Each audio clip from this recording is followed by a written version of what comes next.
On December 12, 1937, the US Navy gunboat USS Panay was sailing up the Yangtze River.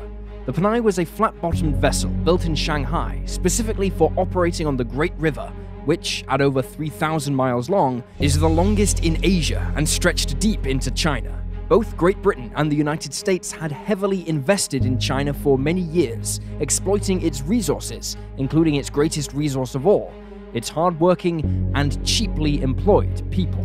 Indeed, many cities in China, like the capital of Nanking, had foreign districts built along the same lines of suburbs in Washington or London. The Panay was one of a number of vessels employed by the Western powers operating in Asia to protect their interests in the increasingly destabilized region. However, China was not a unified country and had been in the grip of an ideological power struggle since 1927, fought between the government and the Communist Party of China.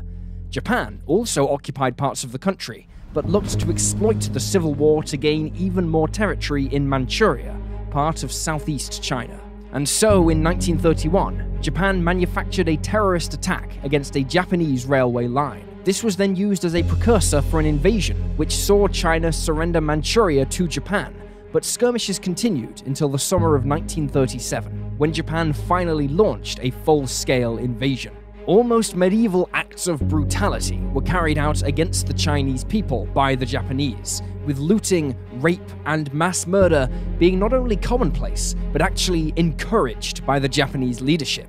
In one shocking incident, 2 Japanese officers held a competition to see who could decapitate 100 people with a samurai sword the fastest, with the incident being well publicized in Japan. It is remembered as the Rape of Nanking. With all this happening in China, both Britain and the US sent their navies up the Yangtze to protect their respective peoples and property, but they were ordered to remain a neutral force in the fighting on land.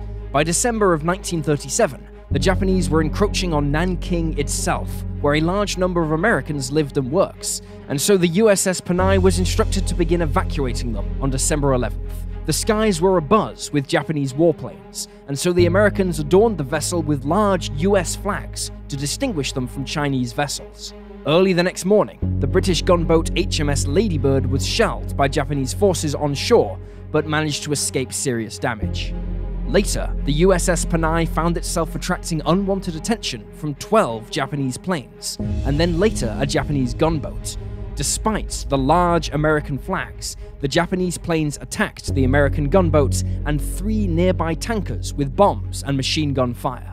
Over 50 civilians and crew on board were wounded and then rescued by HMS Ladybird and HMS B as the Panay sank, while 3 Americans, Charles L. Ensminger, Carl H. Carlson, and Edgar C. Hulsebus, were killed in the attack, alongside an Italian reporter.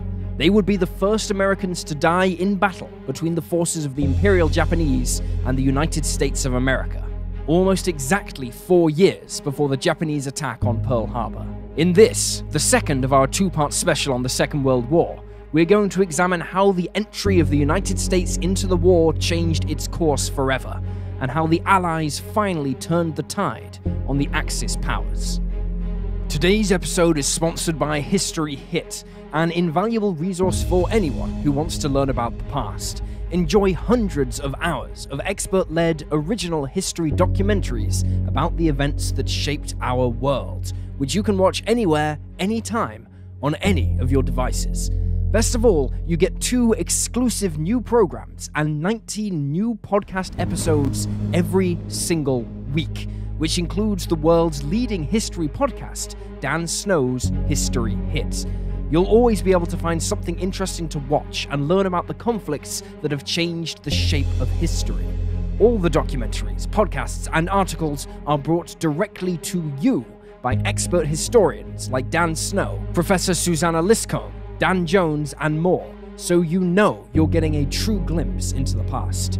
We recently stumbled across Warbirds of World War II, where Matt McLaughlin had the chance to get up close and personal with some of the planes that survived the Second World War. We get to follow him as he's guided by Chris Hendricks, a historian at the RAF Museum, to look at some of the most iconic aircraft to ever take flight. We all know that aircraft were used during the war, but we don't realize how much these machines changed the course of history. These were at the cutting edge of technology, and it's fascinating to get an insight into how important it was to take to the air. This month, History Hit are running a very special offer. Use code Black Friday, all caps, to get 50% off your first 6 months. Click the link below and go and find out more with History Hit. Thanks again to History Hit for sponsoring this episode. Welcome to Wars of the World.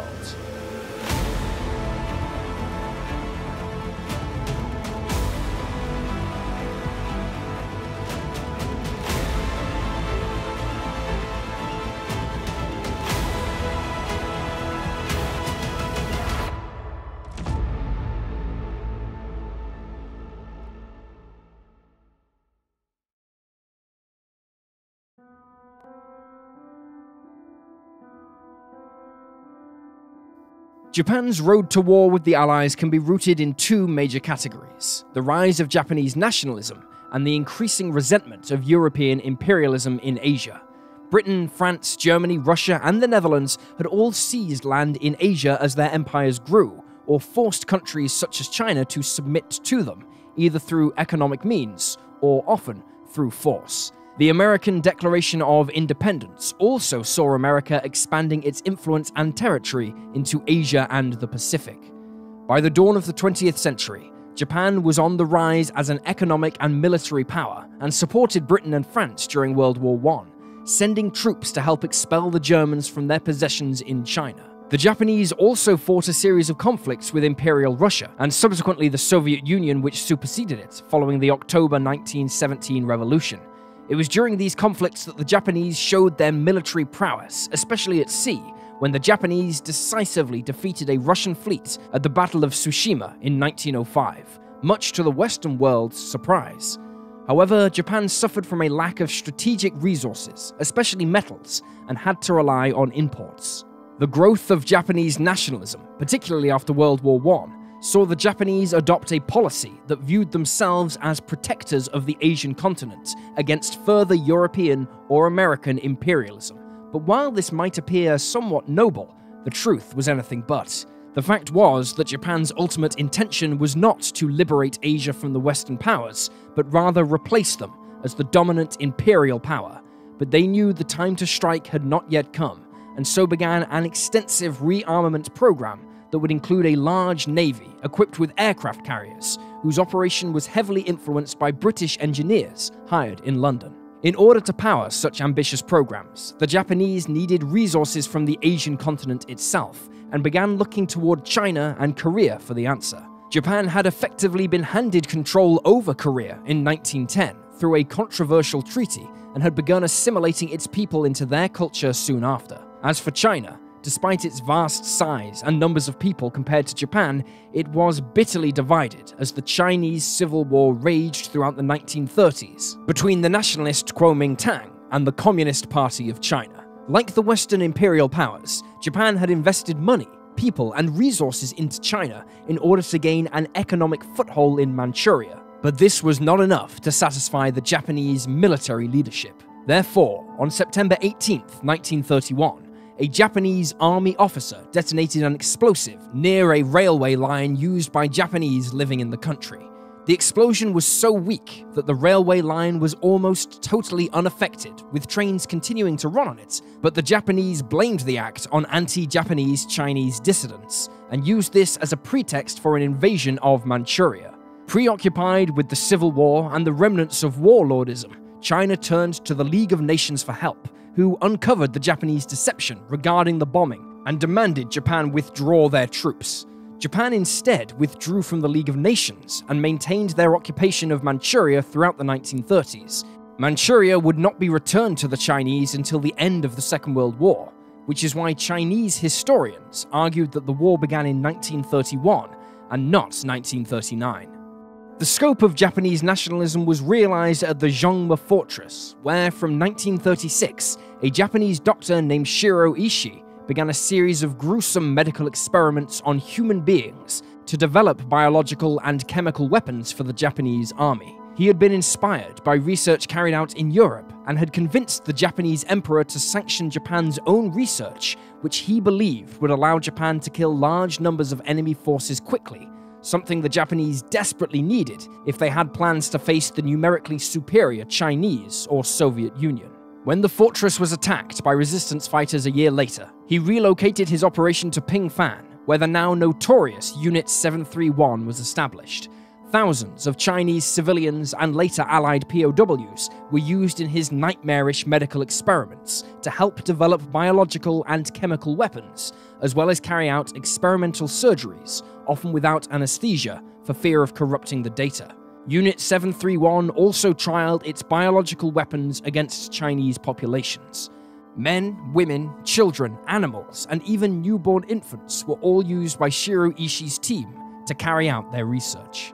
Throughout the 1930s, Japanese troops in Manchuria fought a series of one-off skirmishes with Chinese troops, culminating in full-scale war erupting again on July 7, 1937. After years of fighting one another, the two sides of the Chinese Civil War, the Kuomintang and the Communists, called a ceasefire and united against the Japanese, who took the Kuomintang's capital city of Nanking in December of 1937.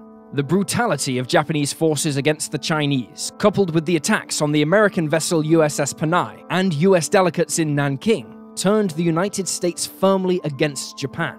But US President Franklin Roosevelt believed the US was more likely to get embroiled in war in Europe than the Far East. Thus, while he authorized cash payments to the Chinese to fund their war effort against the Japanese, and even allowed American pilots to fight for the Chinese Air Force as part of the famous Flying Tigers units, he remained more focused on preparing to confront Hitler. This played into Japan's hands, as they continued their expansion into China and Southeast Asia. But under continuing pressure from his military commanders, Roosevelt did authorize increasingly tougher restrictions on trade with Japan, in an effort to punish them for their actions in China, beginning in 1938. The Japanese themselves also viewed war with America as unlikely at that time, and were more concerned with another conflict breaking out with the Soviet Union, north of their Manchurian conquests.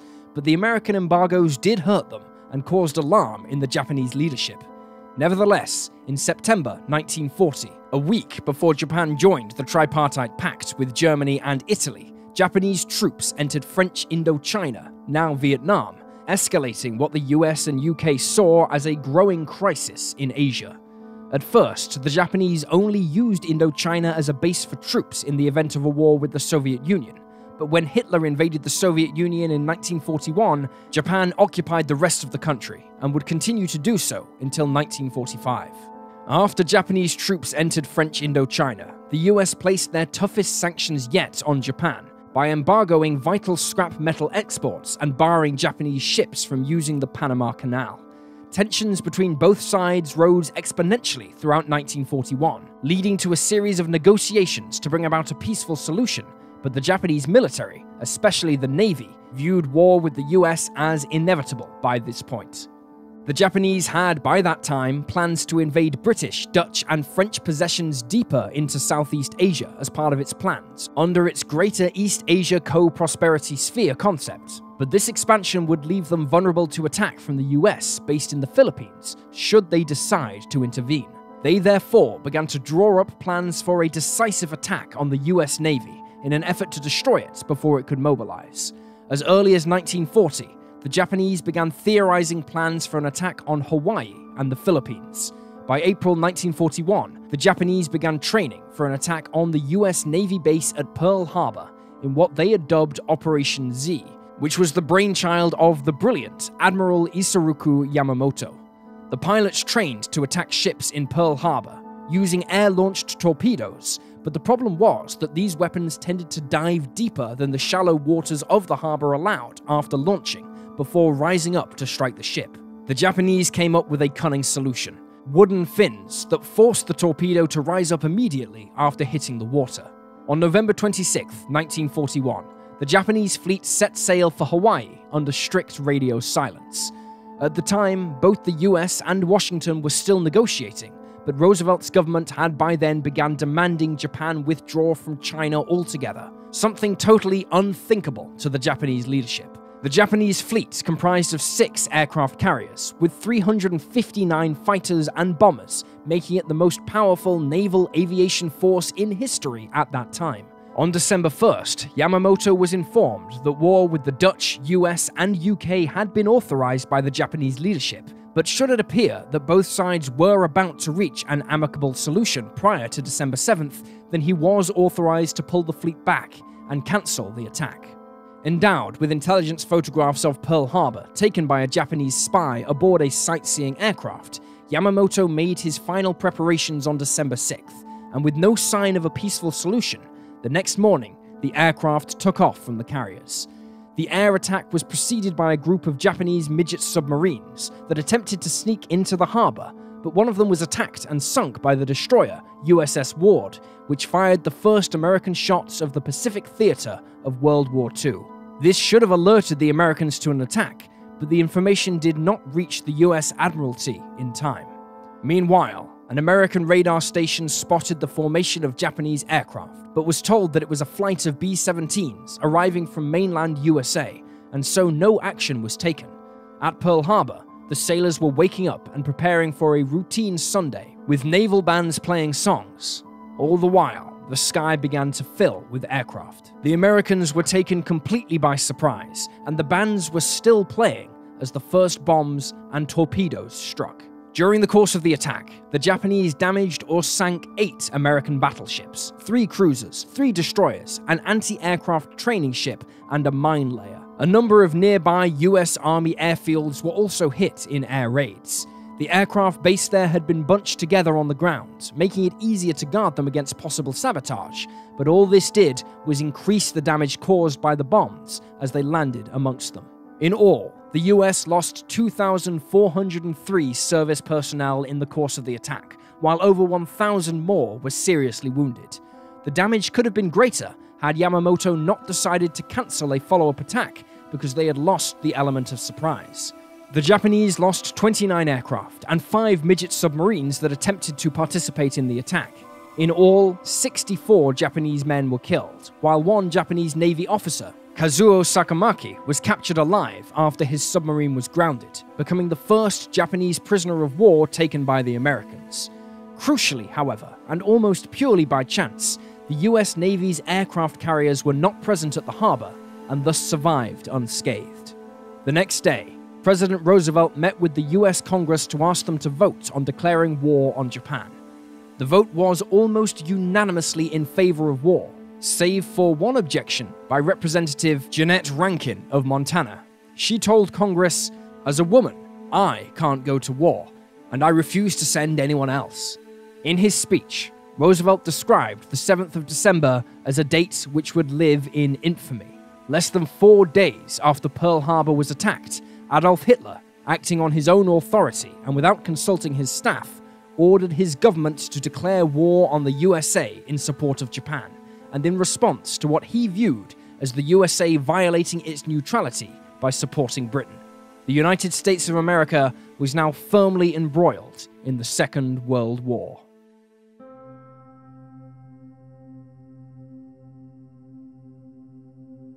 Admiral Yamamoto predicted that after the opening of hostilities with the USA, Japan would have 6 months with which to decisively defeat the US in the Pacific to such an extent that Washington would have to sue for peace. Few in Japan truly believed that an invasion of the US mainland was a possibility, given how outstretched Japan was already in its war, which was primarily aimed at British and Dutch Empire territories, with the grand prize being Australia itself. The reason he gave 6 months was because that was how long he predicted it would take for the mighty US industrial complex to fully gear up for war, after which Japan could not hope to match the American war machine. The Japanese therefore wasted little time and began their own form of blitzkrieg in the east. Within 24 hours of the attack on Pearl Harbor, Japanese troops had attacked British forces in British Malaya and Hong Kong, and American forces in the Philippines. On December 10th, 2 British battlecruisers, HMS Prince of Wales and HMS Repulse, sailed to attack the Japanese, but were sunk by Japanese aircraft. This attack finally convinced the world's navies that aircraft were now displacing surface vessels as the most powerful weapon of naval warfare. The battle for the Philippines saw some of Japan's most experienced soldiers pitted against a numerically superior but mixed bag of defenders, who varied from regular US forces down to police officers and volunteers. The Japanese quickly overran them, despite a valiant defense, but pockets of stern American resistance would continue in the Bhutan Peninsula until May the following year, by which time these men had famously become known as the Battling Bastards of Bhutan. Ultimately defeated, the American and Filipino fighters then found themselves facing the horror of the Bhutan Death March, which saw nearly 80,000 exhausted and wounded men marched 70 miles into captivity. If any of them became too weak to walk, they were bayoneted by their captors and left to die. Hong Kong fell on Christmas Day 1941. Like in China, the population found themselves the subject of rape and murder at the hands of the Japanese, especially those of European origin. A few weeks later, the Japanese attacked the Solomon Islands, beginning one of the most bitter campaigns of the war. Holding the Solomon Islands allowed the Japanese to attack shipping carrying vital war supplies from the US to Australia and New Zealand. Australia was now seriously under threat from attack by the Japanese, which was realized on March 3, 1942, when Japanese planes attacked British and Australian planes at Broome in Western Australia. On February 8, 1942, Japanese troops launched their offensive against British Singapore. Despite a staunch defense, the garrison was forced to surrender a little over 1 week later. Like in Hong Kong, the population was subject to shocking brutality, including one incident that saw doctors, nurses, and patients of a hospital bayoneted.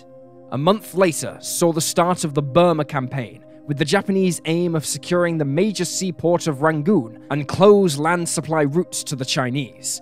The Japanese were joined in their effort by Indian and Burmese nationalist armies, who wanted to remove the British from their countries. An army from Thailand also supported the Japanese, but it was here where their advance would finally start to bog down. The dense jungle and intense weather made fighting here a bitter, painful, and slow process, and despite their best efforts, the Japanese failed to break the Allied defense. The Burma campaign would continue until the end of the war, as the Allies slowly pushed the Japanese back. On April 18th, the US carried out a daring raid against the Japanese home islands, when a force of US Army Air Force B-25 Mitchell bombers were launched from the aircraft carrier USS Hornet. The 16 bombers were led by Lieutenant Colonel James Jimmy Doolittle and split up to attack targets in Tokyo, Yokohama, Yokosuka, Nagoya, Kobe, and Osaka before flying on to China. The raid achieved very little in terms of strategic importance, but at a time when the Japanese seemed unstoppable in the Pacific, it sent US morale soaring. At sea, the US Navy was rapidly mobilizing its forces to stop the Japanese advancing towards the west coast of America, resulting in an engagement between American and Japanese vessels at the Battle of the Coral Sea on May 4, 1942. The battle saw aircraft as the main means of fighting, and as such was the first naval battle in history where the ships of both sides never saw one another. The Americans took significant casualties, including the loss of a vital aircraft carrier, the USS Lexington, but succeeded in momentarily halting the Japanese advance, and perhaps most significantly, damaging 2 Japanese carriers that were forced to return home for repairs.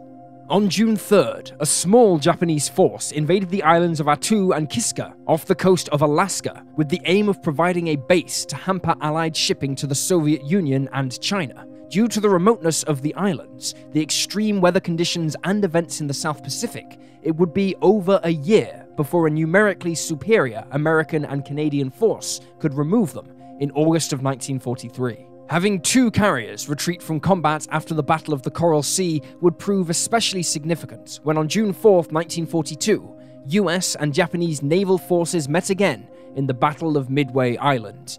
Midway Island was one of the last objectives before the Japanese could invade Hawaii, and as such it was vital to both sides, who deployed the bulk of their carrier forces.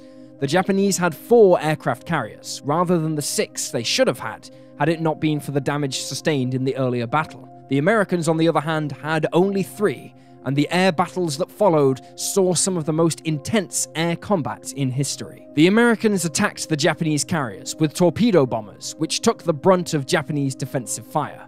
High above, however, American dive bombers virtually stumbled across the Japanese carriers and made their attack almost unopposed. The wooden decks of the carriers were covered with ammunition and aviation fuel, so when the bombs detonated, their effect was greatly increased. The Japanese would lose all 4 carriers in the battle, something they would never recover from, while the Americans lost only 1 carrier, the USS Yorktown. The Japanese had finally halted, and now began the slow, island-hopping campaign to push them back to Japan, starting in August with an American offensive against the island of Guadalcanal. Yamamoto had been proven correct. After 6 months of victory, the Japanese lost the initiative, and the tide turned against them. He would not live to see Japan's ultimate defeat, for he was killed when his personal transport aircraft was shot down by American fighters on April 18, 1943. Like Rommel, his memory is as respected in Allied countries as his own.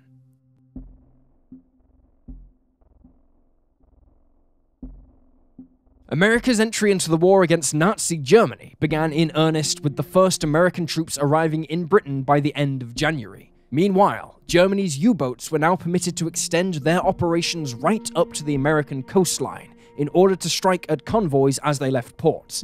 However, now the U-boat commanders had to contend with American warships hunting them, as well as the British and Canadians. Despite this, the U-boats continued to inflict painful losses on the Allies.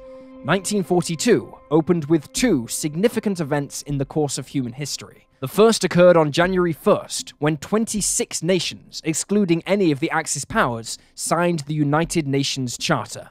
The UN was to replace the failed League of Nations and had a greater degree of authority to intervene on the world stage in the future. The second occurred around 3 weeks later, but had a much darker tone. On January 20th, key Nazi figures met at the 1C conference chaired by Reinhard Heydrich to discuss implementing the final solution against Jews and other undesirables in Nazi-controlled lands. This helped establish the policy for eradicating large numbers of people quickly using gas. Heydrich would be killed before the Third Reich's brutal ambitions came to full fruition, as he was assassinated in a British-orchestrated attack by Czech freedom fighters 5 months later, mere days before the gassing at Auschwitz began. On the Eastern Front, the Germans and their Axis allies prepared for a fresh summer offensive against the Soviet Union, which was still recovering from the setbacks it had encountered in the opening battles. At Leningrad, the German army was laying siege to the city, whose population stubbornly refused to surrender. In May, the Germans launched an ultimately successful offensive into Crimea in the Ukraine, and then in June, they laid siege to Sevastopol, which held out until July 3rd. The Germans then pressed into a city on the edge of the river Volga, whose name would become synonymous with the brutal nature of the Eastern Front, Stalingrad. With the city bearing the name of their leader, the Soviets would fight tooth and nail to keep the city from falling into German hands, not only for strategic reasons, but for symbolic purposes as well. Between late August 1942 and early February 1943, both sides fought house to house for control of the now ruined city. In November 1942, the Soviets attacked the Romanian and Hungarian units supporting the German 6th Army fighting inside the city, trapping them there and cutting them off from supplies. Attempts to get supplies to the Germans by air failed, and by February, the Germans had lost the battle amidst another harsh Russian winter. Nearly 2 million soldiers and civilians would be lost in the battle for the city. In Western Europe, British and Canadian forces planned to raid the French port of Dieppe, with the primary aim being to prove that an Allied assault on occupied France was possible. It was also meant to reassure Stalin that the Western Allies remained committed to opening up another front to relieve his own forces. Launched on August 19th, the raid was a near disaster, with almost 60% of the force being killed, captured, or wounded. However, while it failed to achieve its immediate objectives, it did teach the Allies valuable lessons about such large amphibious assaults that would be applied in the future.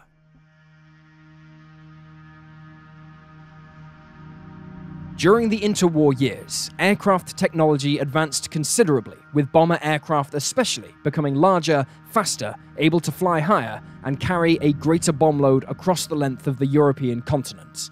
As war broke out, even more powerful 4-engine bombers, such as the American B-17 Flying Fortress and the British Avro Lancaster, were on the drawing board. But the problem was, there was no truly accurate way to drop bombs onto a target from altitude. Dive bombing could put a bomb onto a target the size of a tank, but this could only be achieved by smaller aircraft, such as the Junkers Ju-87 Stuka, which is why dive bombing was primarily used to support the army or attack ships. Consequently, faced with this dilemma in the late 1930s, a frightening new doctrine in air warfare was considered by Air Force leaders across the world that called for the use of armadas of bombers to drop huge numbers of bombs over a large area of strategic significance. These targets would often center around industrial complexes, such as factories or refineries, but would also include the infrastructure to support them and the people who worked there, their shops, churches, and homes, anything to do with everyday life. Finally, the death toll such acts would create was seen as being enough to drive the survivors mad with fear, leading to a breakdown of social order, and with the country no longer able to function, it would be forced to surrender. This doctrine was known by many terms: carpet bombing, area denial, strategic bombing, but the truth was, it was just as much a form of government-sanctioned terrorism as it was a strategic objective, and it had many supporters in air forces across the world. Hitler and the Nazi leadership especially believed in such tactics, reflecting their view of the inferior peoples outside of Germany. The Nazis gave the world a taste of such power during the Spanish Civil War, and then again during the invasion of Poland. In both instances, the Germans were ultimately victorious, but this had more to do with events on the ground than with the German army. It would not be until the Battle of Britain that the concept was first truly put into practice, with German bombers attacking British cities such as London, Coventry, Liverpool, Cardiff, and even Belfast in Northern Ireland. Known as the Blitz, from September 1940 until May 1941, German bombers launched a massive offensive against British cities, in the hope that it would crush Britain's resolve to continue the war. In the early days of the Blitz, the British leadership feared that the Germans were achieving their aims, as large numbers of people began fleeing the cities and overwhelming the subway stations which acted as makeshift shelters, something the government tried to avoid. However, as other cities were attacked, the population who left began returning, except for the children who were evacuated for the duration of the war. The feared collapse of social order failed to materialize, and with Germany preparing the invasion of the Soviet Union in 1941, the Luftwaffe withdrew much of its bomber force to support the Eastern and African campaigns instead. However, over 45,000 people perished in the Blitz, and rather than achieve victory for the Germans, it instead hardened British resolve, which now called for revenge for those lost. To many observers, the failure of the Blitz demonstrated the inadequacies of trying to terror-bomb populations into submission. Some engineers in Britain, like the gifted Barnes Wallis, believed he had a solution to the problem of accuracy, with a proposal to create very heavy bombs carried by super-heavy bombers. These heavy bombs didn't stray from their aim point like the lighter bombs did, often making it easier to predict where they would land, and thus increase accuracy. Later in the war, Wallis's proposals would be proven largely correct, with British bombers being able to strike targets such as narrow viaducts and ships from altitude using 22,000-pound Grand Slam bombs dropped by modified Lancasters. Wallis and his supporters wanted to build a fleet of these super-heavy bombers to target Germany's factories and shipyards, thus denying the Germans the ability to build the tools for war. But he was met with open hostility from some of the RAF leadership, many of whom still saw the value of area bombing. One man in particular believed in its ability, namely Air Marshal Sir Arthur Harris, who took over RAF Bomber Command in 1941. Supported by Churchill, Harris called for the RAF to start area bombing key German cities in an effort to bring Germany to its knees, with operations beginning in 1942, now supported by the US Army Air Forces. The Soviet Union also attacked German cities, including Berlin, with bombers intermittently, but this was not in conjunction with the Western Allies, and was often in retaliation or for propaganda purposes. Harris used the Blitz as justification for his campaign. As he put it, the Nazis entered this war under the rather childish delusion that they were going to bomb everyone else and no one was going to bomb them. They sowed the wind, and now they are going to reap the whirlwind. Harris learned the wrong lessons from the Blitz. Firstly, he believed that a population living under a totalitarian regime, such as Nazi Germany, would break under a sustained bombing campaign, since the urge to be free would grow stronger as resentment toward the Nazis increased. Secondly, he believed that the German Luftwaffe lacked the bomber force necessary for such a campaign to be successful, since it was primarily organized in support of the German army, rather than strategic operations, like the RAF increasingly was. Harris and his supporters were initially disappointed with the early results of their bombing campaign, citing continuing issues with navigation, which was especially a problem for the RAF, who flew their operations at night to protect them from Germany's day fighter forces. This would be addressed over time, with the use of navigational beacons and later radar sets on board aircraft.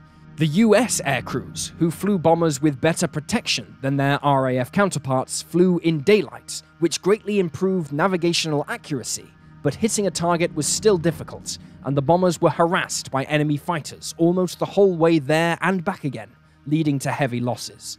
So heavy were losses in the early days that at one point the US considered abandoning daylight operations and joining the RAF at night, with a handful of US bombers flying night missions with the RAF for trial purposes.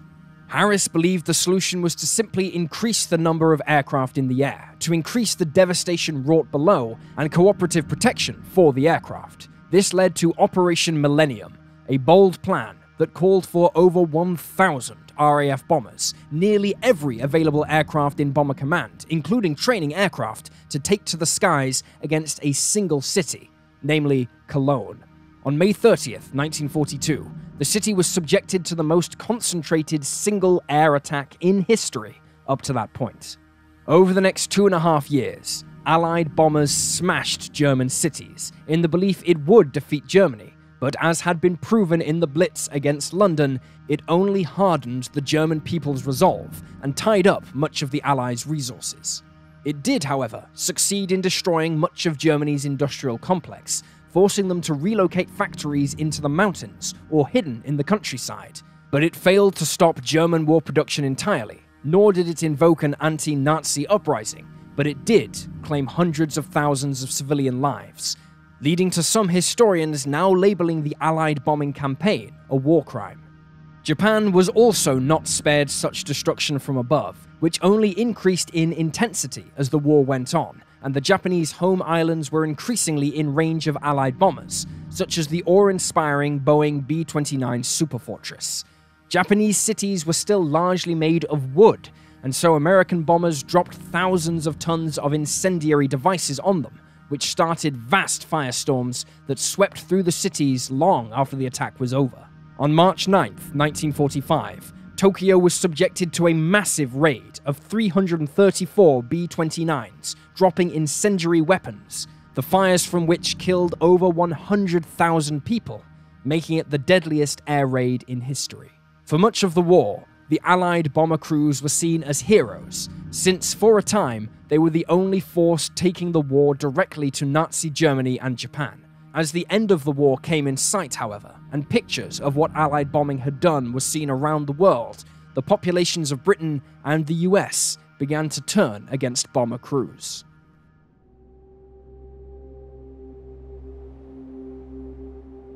Hitler's decision to invade the Soviet Union and then declare war on the United States was made while Rommel's Afrika Korps was still fighting the British 8th Army in Africa, a force which would forever be known as the Desert Rats. British and Commonwealth forces had begun receiving large numbers of more advanced American-made tanks, such as the M3 Grant and the M4 Sherman, which greatly helped redress the balance with Germany's tank forces. With the US now fully engaged against Nazi Germany, Rommel knew that time was no longer a luxury he could afford. He had to achieve victory against the British and secure North Africa quickly before the American forces could land their troops. All the while, he faced a never-ending problem with supplies, as Hitler focused his attention on the Soviet Union. Rommel began 1942 with a fresh offensive, and slowly began to push the British back across Egypt. His genius as a leader was emphasized by his ability to achieve a lot with very little, but a shortage of fuel was forever a headache for him, and repeatedly slowed his advance eastward. On August 13th, the Desert Rats received a new commander. His name was Field Marshal Bernard Montgomery, and like Rommel, he had a personality to match his tactical skill.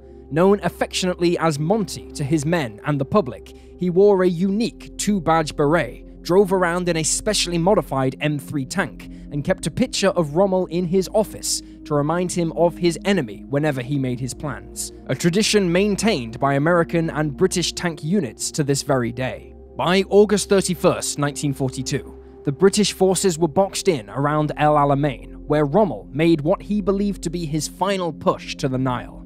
However, well-prepared British defences saw the attack fail, and so Rommel attempted to outflank them to the south, which only saw his force run out of fuel and fall back. Finally, on October 23rd, Monty launched his great counter-offensive from El Alamein.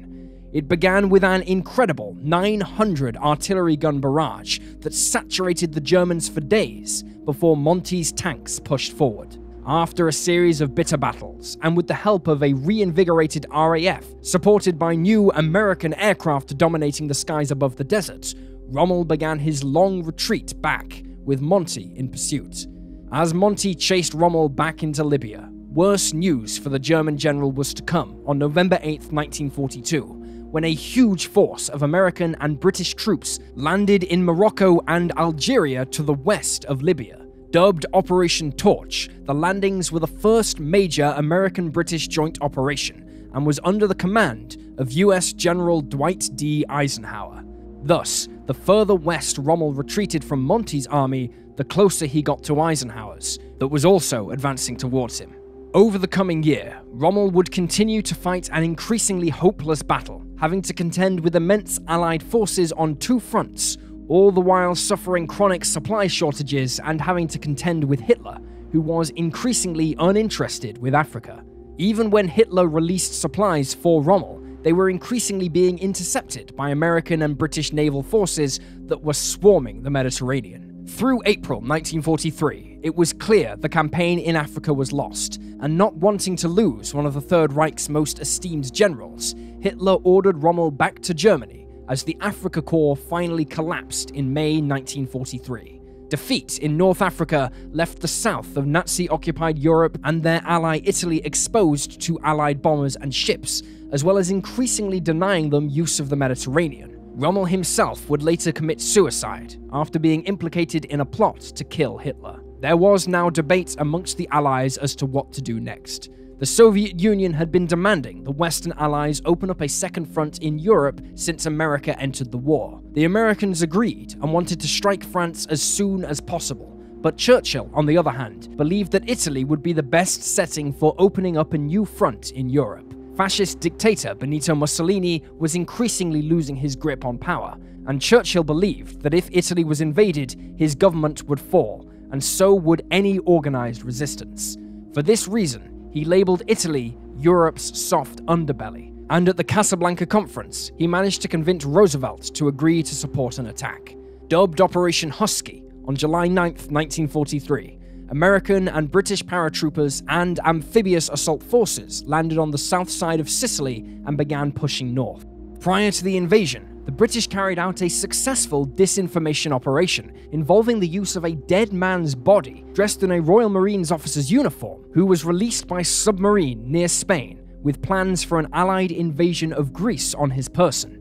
The Germans recovered the body and believed the plans to be genuine, and so focused their defensive efforts on Greece and not Sicily. In less than a month, the entire island was under Allied control, which allowed it to act as a springboard for the Allied invasion of mainland Italy, which began on September 3rd. Allied forces first landed at Taranto on the heel of Italy, followed by landings at Calabria and Salerno a week later.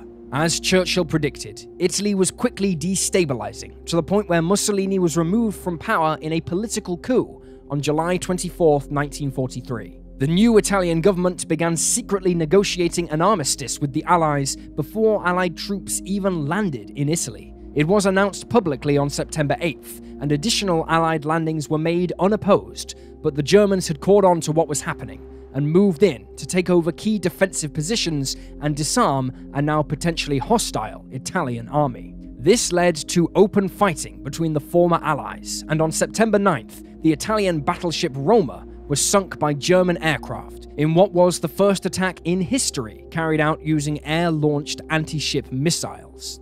On the Greek island of Cephalonia, Italian forces battled German troops for over a week and a half before being defeated, and thousands of Italian prisoners were then massacred by the Germans. On September 12, 1943, Mussolini was rescued from prison in a daring raid by German special forces and flown to northern Italy, which was under German control. Italy was now in a de facto state of civil war, with the pro-Allied South battling the pro-Nazi North, which had been rebranded as the Italian Social Republic. Any hopes of sweeping through Italy by Christmas 1943 were dashed, as the Germans and their remaining Italian allies organized a tough defense along the Winter Line, a series of 3 defensive lines centered around protecting the strategically important monastery of Monte Cassino. The Allies would battle for Monte Cassino for over 4 months before continuing advancing north through to the end of 1943, but it was a slow and painful process. As the Western Allies slogged through Italy, the Soviets continued their fight to repel the Germans, who were still advancing through the Soviet Union. On July 5, 1943, the Germans launched Operation Citadel, sparking the Battle of Kursk. This battle saw such an immense use of tank forces by both sides that it remains the single largest tank battle in history. Having realized the battle would take place at the Kursk salient, the Soviets had ample time to prepare their defenses, and for the first time in the war, a German strategic advance failed. The re-energized and reorganized Soviet forces had by now learned from their early mistakes and were taking the initiative against the German invaders.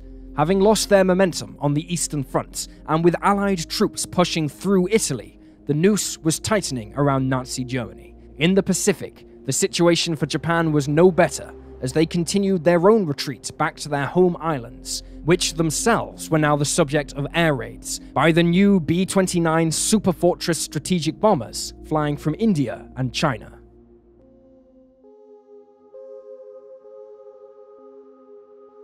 In January 1944, Soviet forces finally lifted the siege of Leningrad. The city had held out for nearly 2 years and 5 months, and had even continued undertaking limited tank production, but at the cost of an estimated 500,000 dead.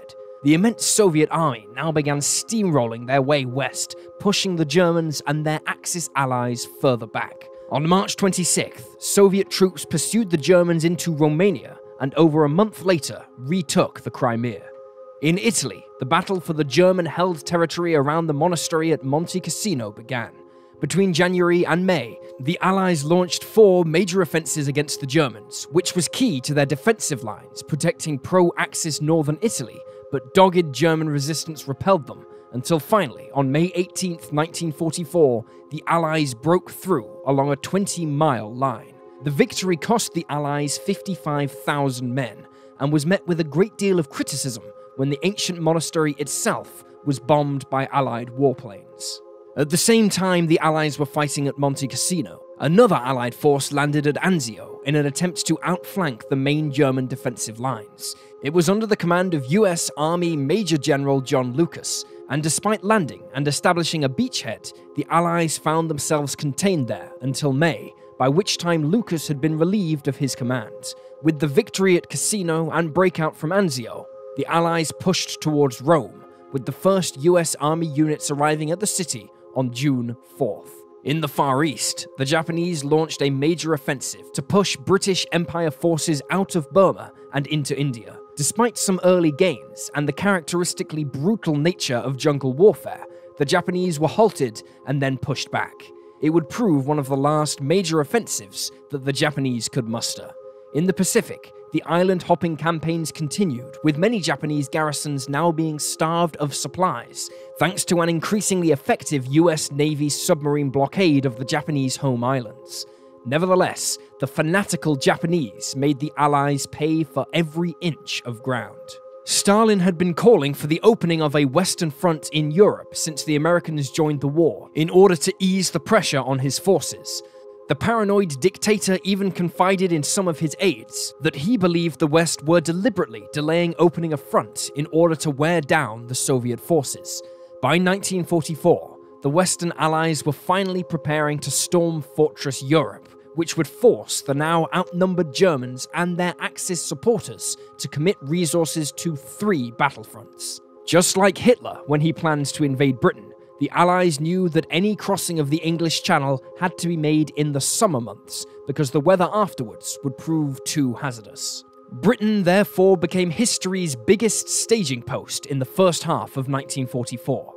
It seemed as though every available piece of land was being turned into an airfield for aircraft or parking lots for tanks and trucks. Knowing that German aircraft were still carrying out reconnaissance over the UK, the Allies devised ingenious ways of confusing the German intelligence, such as inflatable tanks and wooden aeroplanes that looked real enough on reconnaissance photos taken at high altitude. As the preparations got underway, the Allies decided to have a dress rehearsal to iron out any kinks in their planning and equipment. Dubbed Operation Tiger, the exercise called for an invasion of the Devonshire coast on April 27, 1944. The exercise was a catastrophe. Firstly, a disorderly approach meant that some troops were reaching the beaches while naval gunfire was still landing on the sand, simulating the suppressive fire they could expect on D-Day. Radio frequencies between American and British ships were not shared, and this led to confusion and difficulty in communicating with one another. Finally, during the night, the exercise was interrupted by an attack from high-speed German E-boats, resulting in hundreds killed. Such was the failure of the exercise that D-Day was almost called off, for several high-ranking officers with knowledge of the Normandy invasion were among those missing after the attack, and it was feared they had been captured. Finally, by June 1944, the Allies were ready to launch an invasion. Dubbed Operation Overlord, it was under the command of the Supreme Allied Commander General Dwight D. Eisenhower, and it was decided to land troops at Normandy rather than the more obvious choice of Calais, which was a shorter journey between the UK and France. The RAF and USAAF had spent months softening up defences along the Germans' so-called Atlantic Wall, while French resistance gathered intelligence on German forces in the area, as well as conducting sabotage of transport links. On June 6th, D-Day began with an immense airborne invasion of Normandy by Allied paratroopers. They were parachuted in behind the lines in an effort to outflank the main German defenders along the coast. In the early hours of the morning, the main amphibious force landed at 5 beaches, each given their own codename. American beaches were Utah and Omaha. British beaches were Gold and Sword. The Canadian beach was Juno. Despite intense fighting and heavy casualties, the Allies had secured the beachhead and opened the Western Front. Previous experiences had taught the Allies well how best to conduct amphibious operations, culminating in this, the invasion of Nazi-occupied Europe.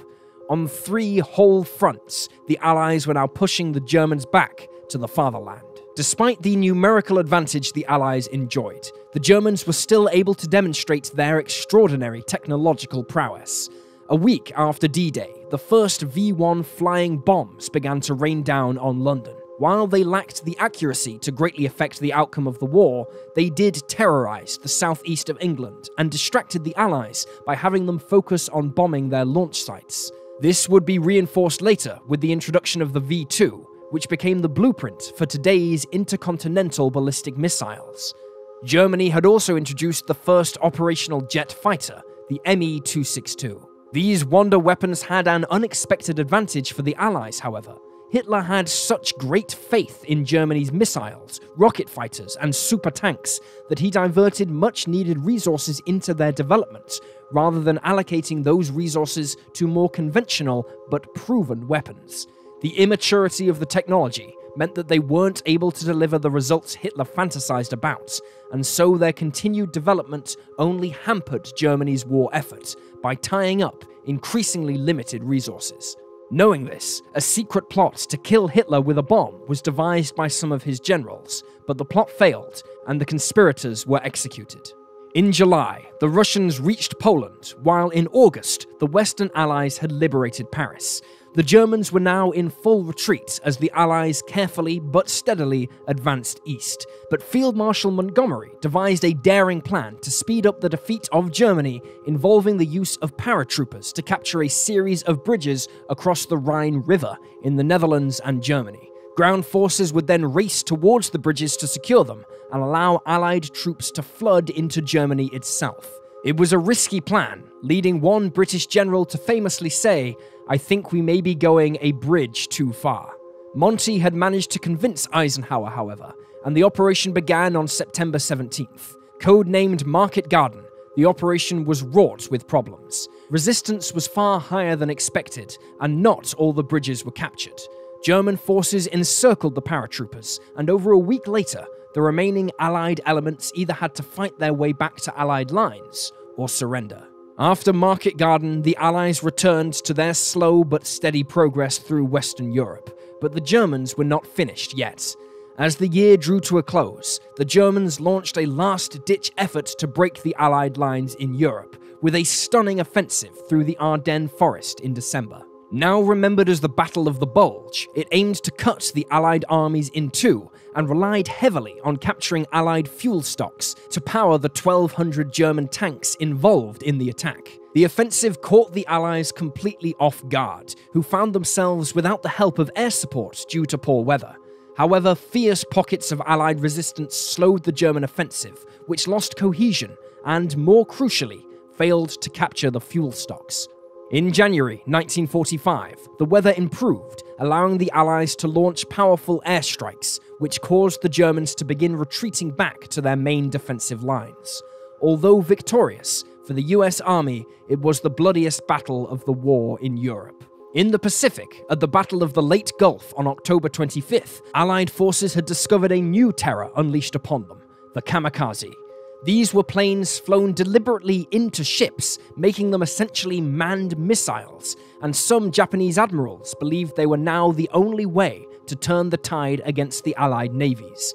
Incredibly, such was the belief in the righteousness of such suicidal acts, there was no shortage of volunteers. Later, the kamikaze doctrine would include ramming Allied bombers, and even specially developed rocket-powered aircraft.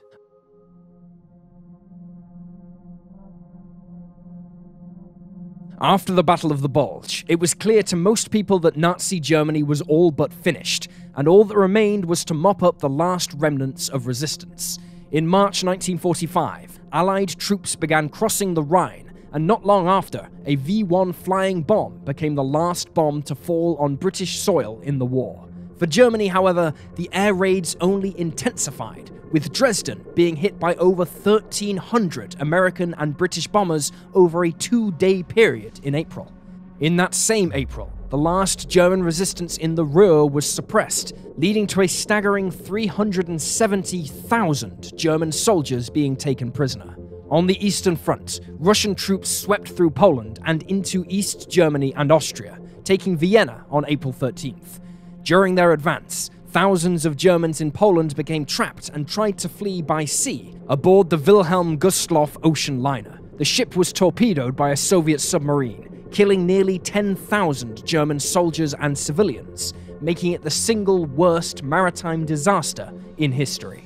As Italy was increasingly under Allied control, the former Italian fascist dictator Benito Mussolini and his mistress were killed by communist fighters in northern Italy on April 28th, by which time Hitler and his own mistress, Eva Braun, had retreated to his own bunker in Berlin, where he planned to stay until the end. Whilst there, he retreated into his own mind, to a world where the wonder weapons he believed in so much had saved his Reich. The Soviets had reached the outskirts of Berlin on April 16, 1945, thus beginning the final chapter of Nazi Germany's history. For over 2 weeks, the Soviet army bombarded and fought their way through the rubble of what was left of Berlin, in scenes not too dissimilar to the ones at Stalingrad almost 3 years before. Every available citizen was pressed into the city's defense, with boys as young as 12 being given uniforms from dead German soldiers so they could carry on the fight. One unusual unit defending the city composed a group of Waffen-SS men with lion insignia. They were British POWs who had volunteered to switch sides after their genetic purity had been confirmed. The Soviet army's battle for the city became hampered by a decreasing level of discipline amongst its ranks, who took to drinking, looting, murder, and mass rape. In Hitler's bunker, fear and insanity reigned over the last of the German leadership. Finally, Hitler himself could take no more, and on April 30th, 1945, he took his own life. He had left instructions for his guards to cremate his body, since he had seen the way Mussolini's body had been treated and did not want the same. With their Führer dead, Berlin surrendered on May 2nd, but the mass rape and looting of the population continued, with girls as young as 8 being gang raped by Soviet forces.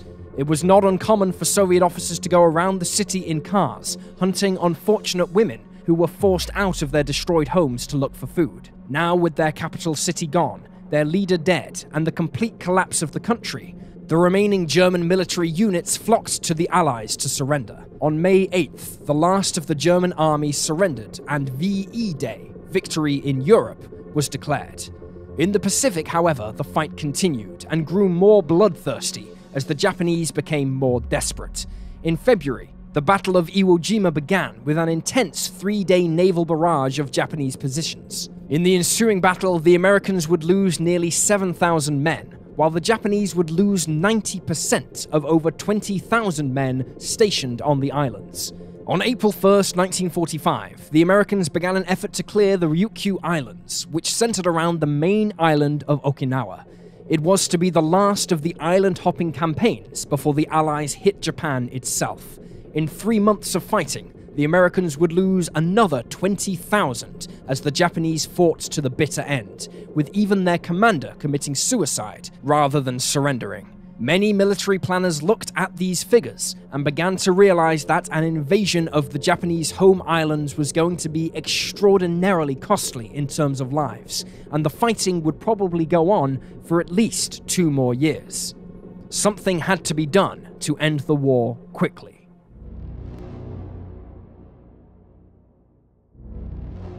For several years before the war, there had been a number of theories put forward about how to harness the energy of the atom into a source of power and as a weapon. Winston Churchill was especially interested in such research during the 1930s, and even published papers on its military application. Some preliminary work had begun in Britain, the US, Germany, and Japan, but when the war began, Britain dropped its research efforts to concentrate on defending the country. After Pearl Harbor, however, the Americans began their own project before collaborating with British and Canadian researchers to develop what was soon dubbed the atomic bomb, the most powerful weapon in history. Under the banner of the Manhattan Project, the scientists labored through 1942 to 1945, developing the world's first atom bomb.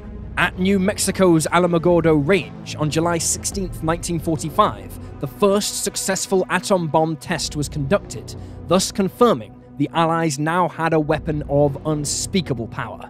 After confirming that the weapon could be carried to a target in Japan by a B-29 Superfortress bomber, President Truman, who had replaced Roosevelt after his death on April 12th, authorized its use against the Japanese city of Hiroshima. On August 6, 1945, the city was decimated by an atomic bomb dropped by the B-29 Superfortress Enola Gay. The bomb, codenamed Little Boy, had an explosive yield equivalent to 15,000 tons of TNT and killed over 100,000 people. Truman demanded an immediate Japanese surrender, or promised there would be more atom bomb attacks in what he described as a reign of ruin. With no surrender forthcoming, Truman ordered another attack, this time on the city of Kokura, but it was obscured by clouds and a smoke screen, so the crew of the B-29 Bockscar flew to their secondary target, Nagasaki. At 11:02, the bomb detonated, with a yield of 21,000 tons of TNT, killing over 80,000 more people. On August 15th, the Japanese emperor announced that the country was to surrender to the Allies, with the formal signing of the surrender taking place on September 2nd, now remembered as VJ Day, the end of World War II.